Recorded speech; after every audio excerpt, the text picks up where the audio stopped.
Kun raadiyoo sagalee Ameerikaati.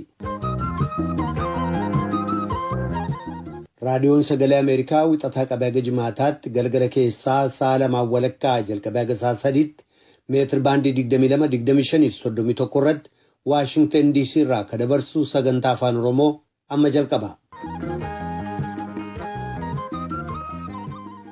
Dhaggeeffattoota keenya jaallatamoo fagoof dhiyoodhaa raadiyoo marsaa intarneetiif saatalaayitiin Naayilsaatiin akkasumas feesbuukiidhaan sagantaa keenya hordofaa jirtan martinuu nagaan keenya bakkawwan jirtanitti isin dhaqqabu akka mooltan. Kibxata ebla 20 bara 2021 akka lakkoobsa Itoophiyaatti immoo ebla 12 bara 2013 keessummeessaan keessan irraani namoo daandiiti.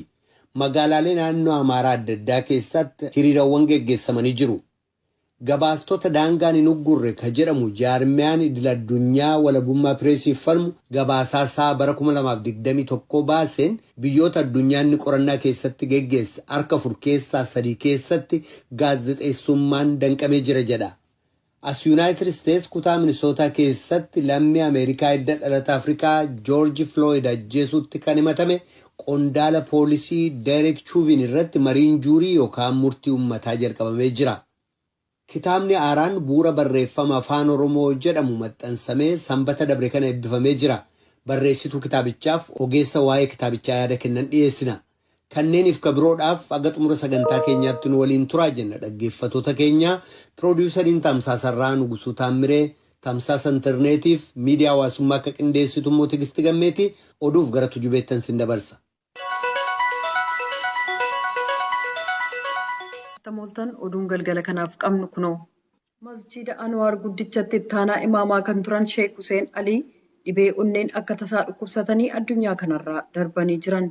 Sirna awwaalcha isaaniis guyyaa borii sagada suurii booda bakka awwaalcha musliimaa kolfeetti argamutti kan raawwatamu ta'uu mana maree waliigalaa kan dhimmoota islaamarraa ragaan argame beeksisee jira. Filannoon geggeessamuuf jiru karaa nagaaf dimokiraatawaan akka geggeeffamuuf mootummaan naannoo Sidaamaa yaaddoo nageenyaa keessaaf alaa dhaqqabuu malu dursee furmaatatti kennuusaa pirezidaantiin naannoo sanaa obbo Dastaa Leedaamoo dubbataniiru. Naannichi filannoo sana weerarri COVID-19 bifa babal'achuu hin dandeenyeen geggeessuuf qophii gochuusaallee dubbatanii jiran.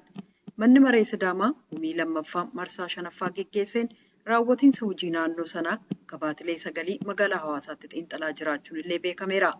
Mootummaan naannoo Sidaamaa naannoo Itoophiyaa kurnaffaa ta'ee erga hundaa'ee booda naannoo sanatti kan geggeessamu filannoo jalqabaa yoo ta'u, hireen murteeffannaa uummataas kanaaf fakkeenya ta'uu ibsanii muuxannoo argames hojiirra ni oolchinaa jedhan obbo Dastaan jedha. Gabaasa Yoonaataan Zabdiyoos Hawaasaarraa erge. Jaarmiyaan gargaarsa misoomaa addunyaa kan Ameerikaa USAID naannoo Tigraay keessaa kanneen qe'ee ofirraa buqqa'aniif jiraattotaaf kan oolu midhaan nyaataa meetirik toonii 59 kan doolara biliyoona 1tti tilmaamamu hawaasichaaf raabsuu jalqabuusaa waldaan gargaarsa Tigraay kan Maaret jedhamu beeksisee jira. Yeroo ammaa uummanni Tigraay haala rakkisaa keessa waan jiruuf karaa jaarmiyaa gargaarsa misooma kanaa deeggarsi uummata miliyoona 2f godhamu ji'a ji'aan baatilee taanan ja'aniif kan kennamu ta'uu itti gaafatamaan jaarmiyichaa beeksisaniiru jechuun Mulgeetaa Tsibahaa Maqaleerraa gabaaseera. Pireezidaantiin Chaad Idris Dabaa'ee marsaa 6ffaaf filatamanii guyyoota xiqqoo booda du'aan boqochuun isaanii ibsameera. Dubbii himaan waraana biyyattii har'a ibsa televiziyoona biyyattii irratti dhiyaachuun kennaniin deebiin kan ajjeefaman loltoota adda waraanaa jiran kanneen riphee lolaa erga guyyoota dhiyoo as magaalaa galma mootummaa Chaad Jaameenaatti sosso'aa jiranitti duulan daawwataa utuu jiraniiti. Deebiin akkamiin akka ajjeefaman dubbii himaan kun ibsa bal'aan kennine. Gumiin waraana biyyattiillee biyyattii bulchuuf akka hundaa'e dubbii himaan waraanaa ibsaniiru. Gumiin kun ilma deebii Jeneraal Mahamad Idris Deebii Itnoo kan umriin waggaa 37 hoogganama. Du'uu pireezidaantii Chaad kana ilaalchisuun haalli isaa dhuunfaan hin mirkanoofne deebiin biyyattii Afrikaa waaltaa erga muddee bara 1990 fonqolcha mootummaan aangoo qabatanii hoogganaa jiru. Qeeqxoonni isaanii abbaa irreetii yoo ittiin jedhan warreen gama dhiyaa immoo gareelee leellistoota Afrikaa dhiyaaf saahel kan akka Bookoo Haaraamitti duuluu irratti michuu barbaachisoodha ittiin jedhu. Wixata kaleessaa deebiin filannoo eebla 11 geggeeffame irratti dhibbarraa sagalee harka 79 argachuudhaan injifannoo gonfachuu isaanii labsanii turan. Kan dhaggeeffataa jirtan raadiyoo sagalee Ameerikaa sagantaa afaan Oromooti. Walga'iin hoogganoota Waayit Haawus kan dhimma haala qilleensaa torban kanatuun dhaqqabin dur Ameerikaan jijjiirama qilleensaatti duuluu imaammata ishee alaa kan enerjii qilleensa hin faalle saffisuuf dursa akka kennituuf ta'uu irra deebi'uun mirkaneessite gabaasaa guutuu jaallannee dhiyeessa. Wixata kaleessaa ministiriin dantaa alaa United States Anthony Blinken akeekkachiisa kennaniin. It's difficult to imagine the United States winning the long-term strategic competition with China if we cannot lead the renewable energy revolution. Right now, we're falling behind. Itti fayyadama enerjii madda adda addaarraa argamu haaressuu irratti qooda hooggansaa hin argannu taanaan dorgommii tarsiimoo qabeessa chaayinaa waliin ta'u keessatti injifachuu isa jedhu yaaduun rakkisaadha. Yeroo ammaa kana duubatti hafnee jirra. Humna soolaarii hedduminaan maddisiisuu fi gara biyya alaatti erguun chaayinaan beekamteetti. Gama enerjii meeshaalee qilleensaan hojjetanii baatirii fi konkolaataanis akkasuma jedhan. Gama enerjii jiran haaressuun addunyaan kan qabdu harka 4 keessaa 3 ka qabatte chaayinaa waan taateef jecha sana bira hin geenyu taanaan United States haala qilleensa addunyaa sagara fuulduraa keessatti fedhii fi dantaa ofii haala calaqqisuun fooyyessuuf carraa jiru dhabdii jedhan. Kana malees carraa hojii lakkoofsaan hedduu lammiiwwan United States silaa argachuu qaban dhabuuf deemuu jedhan Blinken. Haasawaa Blinken dhaabbata Chesapeake Bay jedhamu Annapolis kan kutaa Maryland keessatti dhageessisan kun jijjiirama qilleensaa kan ilaaleen walgahii biyyoonni addunyaa gaggeessuuf jiran guyyaa 3 lafa hafeetti ture. Maddeen dippiloomaasii akka jedhanitti pireezidaantiin chaayinaa walgahii torban kana gaggeeffamu irratti haasawaa akka dhageessisaniif affeeramanii jiru. Jilli addaa United States kan waa'ee qilleensa naannoo John Kerry aangawoota chaayinaa waliin marii gaggeessan ega xumuranii booda eebila 17 darbe kana United States fi chaayinaan ibsa walii baasaniin haala qilleensaa to'achuuf tarkaanfiin hatattamaa akka fudhatamu gaafataniiru. Talaalliin COVID-19 Joonsan & Joonsan jedhamu aangawoota eegumsa fayyaa mootummaa Ameerikaan qorannaan itti dabalaa irratti gaggeessamaa jira. Dr. Rachel Walensky, Daayirektarri Waaltaa To'annoof Ittisa Dhukkubootaa kan CDC, wixata kaleessaa akka jedhanitti talaalli yeroo tokko qofaa fudhatamu kana waliin wal qabatee dhiibbaa hamaa inni qabu ilaalchisee gabaasaalee jiran qorataa jirra jedhan. Walenskiin White House'tti tuuta oduuf ibsa kennaniin namoonni hedduun hanga ammaa miidhamuun dhabuun nu jajjabeessa garuu waan ittaanu hordofaa jirra jedhan. CDC'f bulchiinsi nyaataaf daawaa FDA'n erga dubartoonni 6 kan umriin waggaa 18 hanga 48 gidduu jiru talaallii Joonsan & Joonsan jedhu fudhatanii booda kan taruun dhiigaa hangi tokko isaan mudatee as talaalliin kun akka hin kennamne dhaabanii jiran. Dubartiin tokko yoo duutu tokko immoo akka hamaatti dhukkubsachuun wal'aanamaa jirti. Dubartoonni 6 kun uummata Ameerikaa miliyoona 7 kanneen erga talaalliin kun raggaasifamee booda fudhatan keessaati. Hoogganaan Waaltaa Dhukkuboota Alerjiif Daariqaa Dr. Anthony Fauci akka jedhanitti uggura kana kaasuuf walgahii garee gorsitoota walabaa kan CDC torban kana geggeeffamurraa eegaa akka jiran ta'uu beeksisan. Hanga kibxataarraatti uummanni addunyaa miliyoona 100 fi miliyoonni 42 tuqaan tokko COVID-19 yoo qabaman kanneen miliyoona 3 ol ta'an waaltaan qorannaa vaayirasii koronaa kan Johns Hopkins beeksisee jira. Biyyoota hedduu keessatti duulli talaallii itti fufee jiraatus lakkoofsi namoota haaraa vaayirasichaan qabamanii heddummaataa adeeme.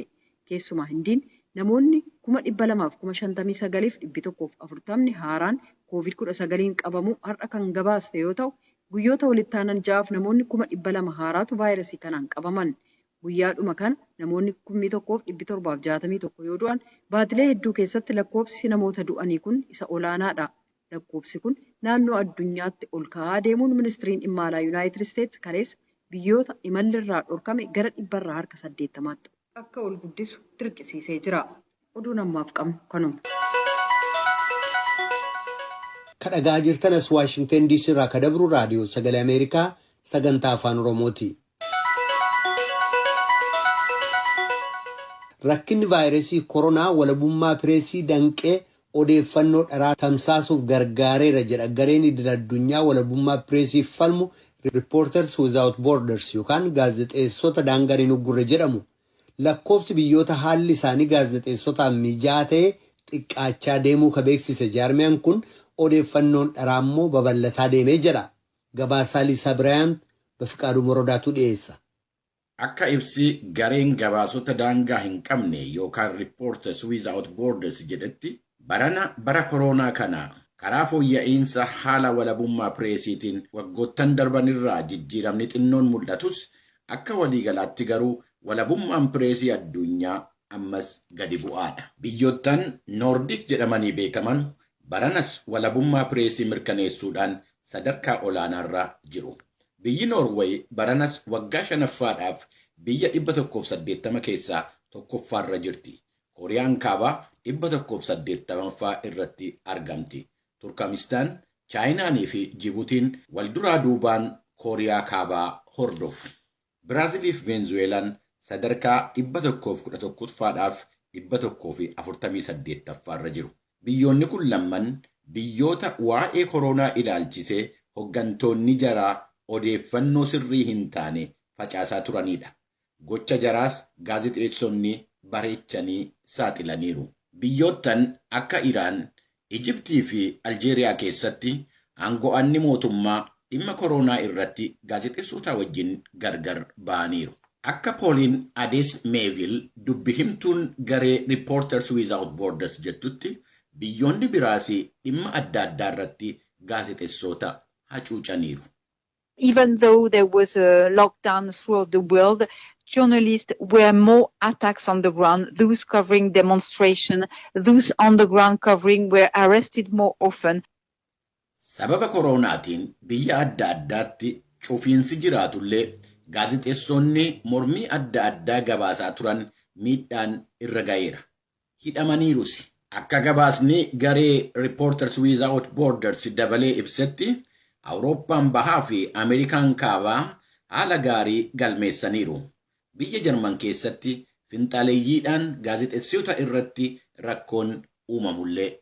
Yuunaayitid Isteets keessatti dhaabbanni miidiyaa tokko tokko dhimma koronaa irratti odeeffannoo dhugaa hin taane tamsaasaniiru. Kaan immoo dhimma koronaa tuffiidhaan ilaalaniiru. Afrikaa keessatti bifa adda addaatu mul'ate. Burundiin, Seeraaliyoonii fi Maaliin fooyya'insa galmeessaniiru. Sababa rakkina Tigraay keessatti uumameen Itoophiyaan sadarkaa 2 gadi buutee 101ffaa irratti akka argamtu gabaasni Reporters Without Borders kun agarsiiseera. Kadhagaa jirtan raadiyoo sagalee Ameerikaa sagantaa afaan Oromooti gabaasaatti aanutti ceena. As Yuunaayitid Isteets kutaa Minisootaa keessatti lammii Ameerikaa hidda dhalata Afrikaa Joorji Flooyid ajjeesuutti kan himatame qondaala poolisii Deerik Chuuvin irratti mariin juurii yookaan murtii uummataa jalqabamee jira. Murtii uummataa kanatu qondaalichi poolisii balleessaa qabaachuuf dhiisu abbaa murtiitti yaada dhiyeessa. Gabaasaa Jiisas Meen Onii jaalaleetu dhiyeessa. Namoota ragaa ta'an dhaggeeffachuun torban 3 gaggeeffamaa ture booda kan ajjeechaa Joorji Flooyidiin himatame poolisiin Deerik Chuuvin jedhamu irratti murtii kennuun amma harka garee murtii uummataa yookaan afaan Ingiliffaan juurii jedhamuu jira. Abbootiin alangaa wiixata kaleessaa xumura falmii isaanii kan dhiyeessan yoo ta'u, poolisiin ajjeechaa raawwate jedhamuun himatame irratti namoonni hawaasa keessaa filataman yookaan garee murtii uummataa jedhaman kun murtii kennuuf jiru. Abbootii alangaa keessaa tokko Jeerii Blackwell akka jedhanitti. Ultimately, it really isn't that complicated in what it is you have to decide with respect. Dhumarratti kunoo dhimmichi hagas walxaxaa miti waan ta'eefis murteessuuf salphaadha. Humna hammaa ba'ee gargaaramee jira akkasumas dhimmicha maaltu kaase isa jedhu ilaaluudha. Salphaa waan ta'eefis ijoolleen iyyuu hubachuu dandeessii jedhan. Poolisiin Chuuvin jedhamu baatii ebila darbe morma Flooyid sirra daqiiqaa 9f jilbeenfatee akka ture viidiyoon agarsiisu bilbila harkaa nama yeroo rakkinni sun uumame naannoo sana ture tokkoon waraabamee dhiyaatee jira. Kana gochuun poolisichaa tarkaanfii humnaa hin barbaachisnee fi boodarra immoo lubbuu Flooyid galaafateef sababiidha jechuudhaan abbootiin alangaa falmu. Abbootii alangaa kana keessaa tokko kan ta'an Steve Schleicher akka jedhanitti. Use your common sense. Believe your eyes. What you saw, you saw. Madaalii yaada sammuu kee dhaggeeffadhu. Ija kee amani. Kan ijaan argite sun immoo isumata argite sanaa jedhan. Abukaatoon Chuuvin falmii dhiyeessaniin haala yeroo sana ture keessatti waan inni hojjete poolisoonni kabiroonis hinuma hojjetu turan jedhu. Abukaatoo keessaa tokko Eric Nelson akka jedhanitti. In this case, the totality of the circumstances that were known to a reasonable police officer in the precise moment the force was used. Dhimma kana keessatti haalli waliigalaa ture poolisiin yeroo barbaachisaa ta'etti humnaan gargaaramuunsaa kan inni agarsiisu nutti toluu baatus humnaan gargaaramuun sun barbaachisaa akka turedha jedhan. Kana malees Nelson sababii Filooyidsiin galaafatee irratti falmii qabu. Filooyids yeroo sana dawaa sammuu darreessu kan inni fudhatee turee fi dhukkuba durumaanuu qabaataa turetu du'a isaaf gumaachee jedhu. They just want you to ignore significant medical issues that presented to Mr. Floyd. Dhibee fayyaa guddaa sanaan dura Mr. Floyd qabaataa ture dhiisanii bira darban. Hayyoonni kutaa sanaa waan kun du'a Floydsiif gumaachuu danda'a jedhanii fudhachuu gonkumaa dhiisuun isaanii kun diddaa isaan saayinsii wal'aansa fayyaa yaada madaalawaa waa ilaaluu fi sababaa jiran qorachuuf qaban agarsiisaa jedhan. Namoonni uummata keessaa filatamanii dhumarratti murtii kennuuf jiran erga gaafa dhimmi kun mana murtiitti ilaalamuu jalqabee kaasee uummatarraa adda baafamanii ka jiran yoo ta'u murtii kennan kan hundi isaanii iyyuu irratti waliigalan ta'uu qaba. Abukaatota keessaa tokko ka ta'an Matt Manning akka jedhanitti. One person on the jury holding out and voting not guilty or saying that they don't see guilt allows what's called a hung jury, and then the client is not convicted. Namoota garee murtii uummataa kana keessaa namni tokkollee himatamaa irratti balleessaa hin argu yoo jedhe yookaan hundi isaanii iyyuu balleessaa hin arginuu jennaan himatamaa irratti yakki muramuu jedhan. Duuti Filooyids Yuunaayitid Isteets keessatti baatilee hedduuf mormii kaasisee ture. Hawaasaaleenis dhimma kana irratti murtiin akka kennamu kan gaafatan yoo ta'u kunis hedduun akka jedhanitti caasaa haqaa Yuunaayitid Isteets qabdu irratti akka mallattoo qormaataatti ilaalamaa jedhu.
raadiyoo sagalee Ameerikaa sagantaa afaan Oromooti.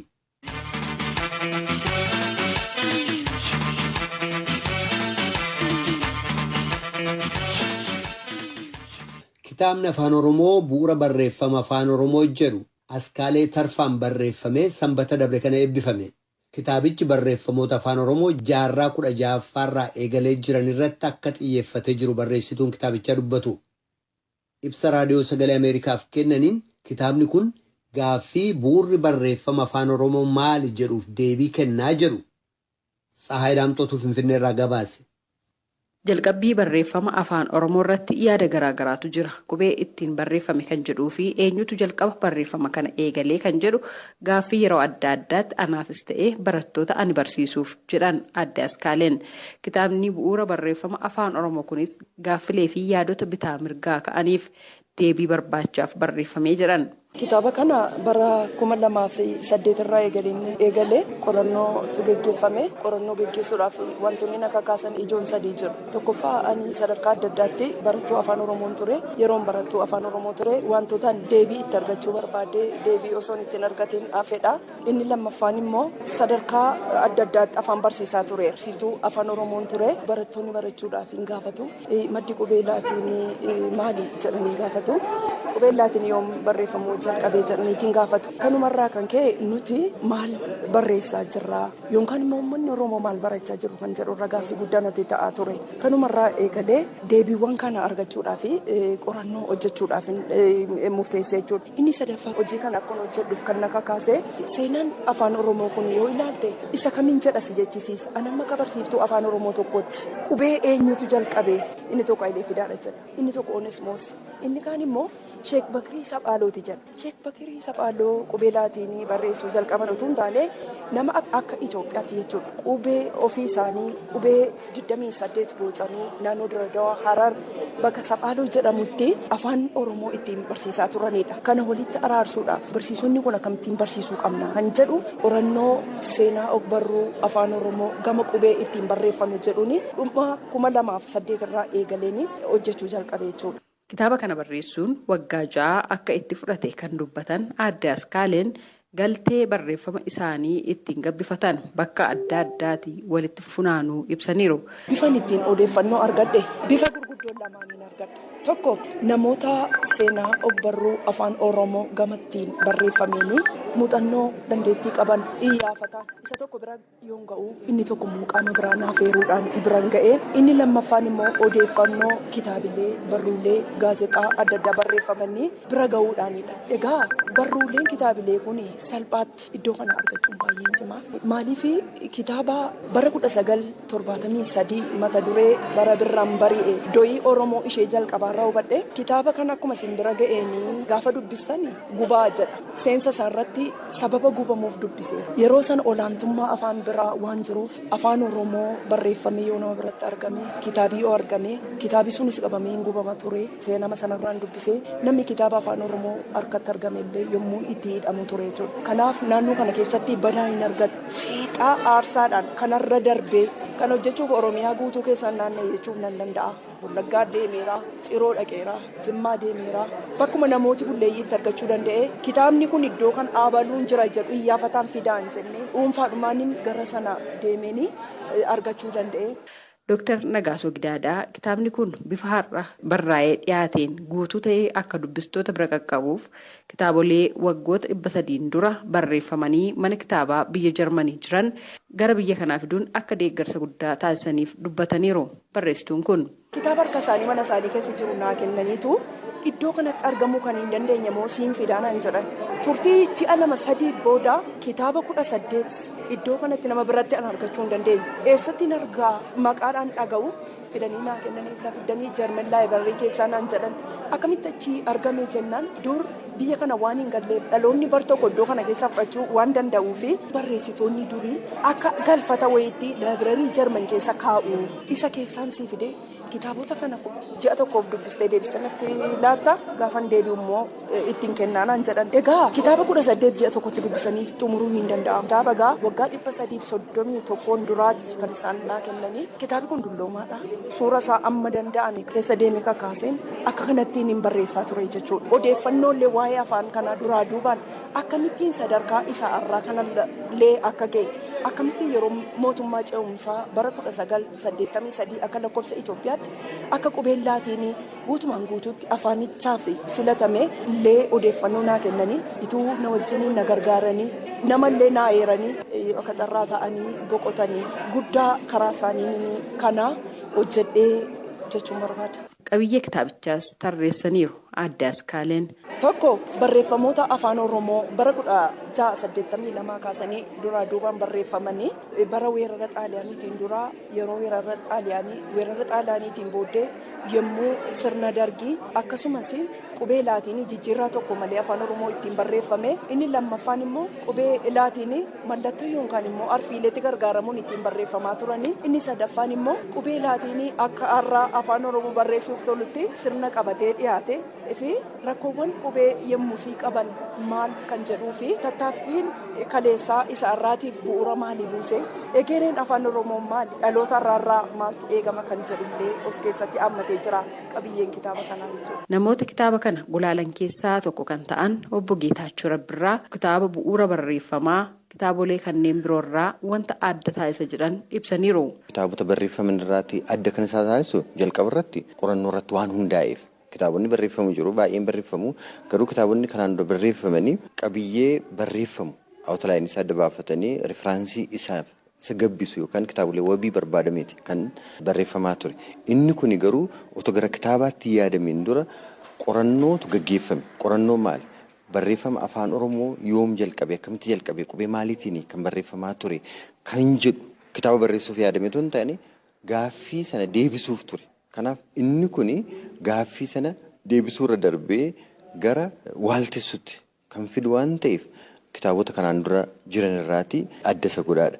Kan biraa immoo kitaabota nuti argachuu hin dandeenye qaamaan arginee dubbisuu kan hin dandeenye kitaabota biyya alaatii argaman karaa namoota adda addaatiin walitti qabamee fakkiitiin fi qabiyyee isaan qaban keessatti hammatee waan jiruuf kunis adda isa godhaa jedhee yaada. Kan biraa kitaabni kun qorannoo irratti waan hundaa'e waan ta'eef gara fuulduraatti kitaabota barreeffamaniif illee ka'umsa ta'a. Jechuun kitaabni kun kitaaba isa dhumaa miti qorannootiin fooyya'uu danda'a, sirreeffamuu danda'a, waan itti dabalamu jiraachuu danda'a. Kanaaf immoo kitaabni kun maal ta'a akka ka'umsaatti tajaajiluu ni danda'a. Kun kitaabota kaanirraati adda godha jedhee yaada. Obbo Geetaachoon hawaasni aadaa dubbisuu gabbifachuu qaba. Barreessitoonni dubartootaa ammoo akka kitaabolee garaagaraa barreessanii maxxansiisan jajjabeessuun hojiin isaanii akka qulqullina qabaatu gochuu keessattis kitaabni bu'uura barreeffama afaan Oromoo kun daandii saaqaa jedhan. Kitaabonni afaan Oromootiin baay'een barreeffaman jiru. Garuu baay'eensaa kitaabonni afaan Oromoo gabaa keessatti deemuu irratti hanqina guddaa waan qabuuf namoonni baay'eenis kitaaba bitatanii amalli dubbisuu nurra jiru kun baay'ee gadi bu'aadha. Sababa kanarraa kan ka'e namoonni baay'een gara barreessuutti namni dhufanii jiru. Namoota jalqabu deemanii keessaa ba'u. Keessattuu immoo gama dubartootaatiin olaallee barreessitoonni dubartoota afaan Oromoo irratti barreessan baay'ee muraasa. Kanaaf kuni kitaabni akkasii kun dubartootaatiin barreeffamuun immoo dubartoota qofa miti warra kaan warra dhiiraallee onnee itti hora. Akka nuti caalaatti hojjennu taasisa. Keessattuu dubartootaaf immoo fakkeenya gaarii taati jedhee yaada. Maaliif qorannootiin waan deeggartee dhiyeessitee fi namoonni kana booda barreessanii kitaaba kana caalaa ta'u malee yoo kanaa gaditti dhufan gabaa keessa seenuu waan hin dandeenyeef gabaa keessa seenuuf uummata bira ga'uu fi caalaatti of qopheessanii qulqulleessanii akka barreessaniif karaa saaqa waan ta'eef fakkeenya gaarii taate yaada. Barreessituun kitaaba kanaa namni waa barreessuuf dubbisuu qaba. Dubbisee immoo dhaloota boriif maal dhiiseen darbaa kan jedhu hubatee waa gumaachuu qabaa jedhan. Hawaasni waan barreessaan gumaachi fudhatee dubbisuun barreessitoota jajjabeessuun hogbarruusaa dagaagfachuu qabachuunis dhaamaniiru. Gabaasa Raadiyoo Sagalee Ameerikaatiif Tsahaay Daamtoo Finfinneerraa.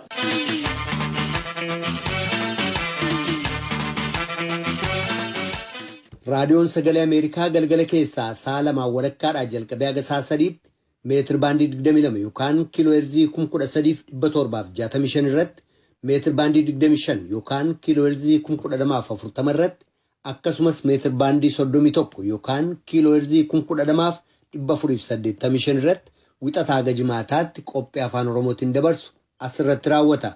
Qophii boruutti walitti deebina dhaggeeffatoota keenya nagaatti bulaa. Amma sagantaa afaan Amaaraatu itti fufa.